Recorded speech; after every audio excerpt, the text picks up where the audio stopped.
Mr. Byer, you had direct experience in seeing the interaction between federal and local levels of government in that emergency situation with the Christmas flood back in 2015.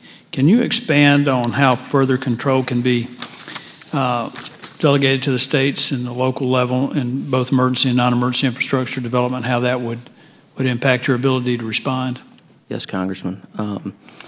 Well, number one, there's a duplication of efforts from the federal and the state levels, and that is the most noticeable change that can be made, is to shift those responsibilities down. But even further than that, there's a lot of this work that occurs in the existing right-of-ways and existing roadways that we have that, especially in Alabama, where we have 67 county engineers, professional engineers.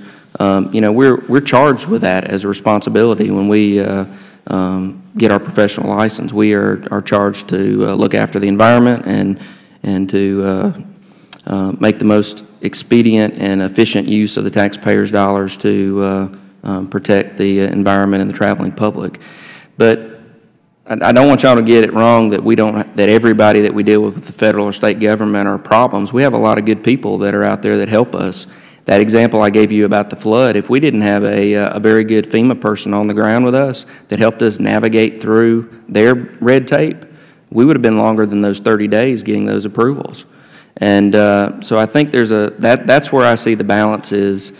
You know, there's certain things that reach a level where the federal government should be involved on the oversight of the environmental part, but most of the stuff that we deal with on a day-to-day basis or in those disasters are not something that rises to that level. The example I gave you is one of those. An example that does rise to that level, when we got hit in 2011 with tornadoes in our state, one of the most massive destructive days in our state's history, we had a large amount of debris that was dumped in one of the largest and greatest reservoirs in our state, Lake Martin, and we had to have the federal help to get that cleaned up. I mean, you had houses and debris all scattered through that lake, and we had to rely on the Corps of Engineers to help us navigate that. That is one of those examples. A 14-foot diameter plate arch pipe going out and leaving a 200-foot hole in the ground that we need to get back open with water services and sewer and other things that were affected, that doesn't really necessarily rise to it. So I guess that kind of goes back to the comments about focusing the resources in the appropriate manners. One of the things that I'm concerned about is the cost imposed in terms of road construction, road repair, and in your testimony you made the point that you pay on average 2 times the cost of a similar project funded solely with local funds. It's $160,000 per mile for a federal project versus $80,000 per mile for local projects. And we're trying to ramp up the infrastructure improvement in the United States. And what I want to ask you is, in what ways can the regulatory and statutory burdens imposed by the federal government be reduced so that counties and state projects can go forward? How will that help the infrastructure development? Well, that's a very good question as well, Congressman. One of the, I think one of the misnomers in the discussion of a categorical exclusion is that responsibility for oversight on that project is pushed down to the state level to view the operations of the projects until it's audited.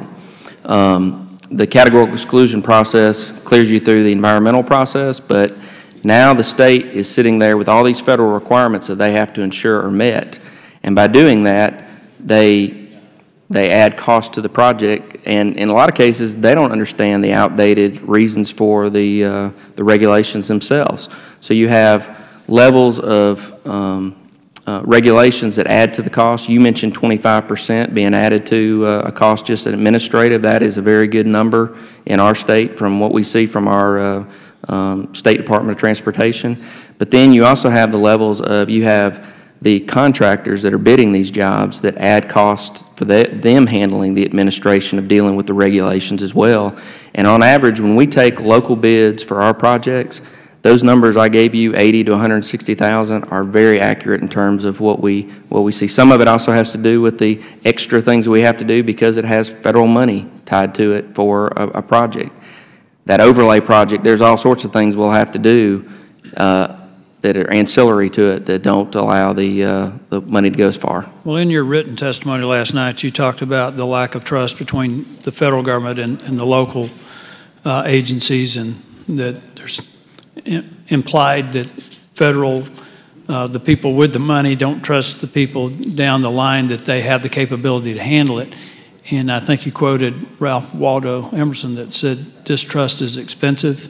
Yes, sir. I think that's true. And Mr. Chairman, I hope as we go through this process that this is not an attack against federal agencies. I think we have confidence that the agencies can do the job, but we also need to transfer that confidence down the line to the state and local governments and reduce these regulatory burdens as much as possible while also protecting the environment. I yield back.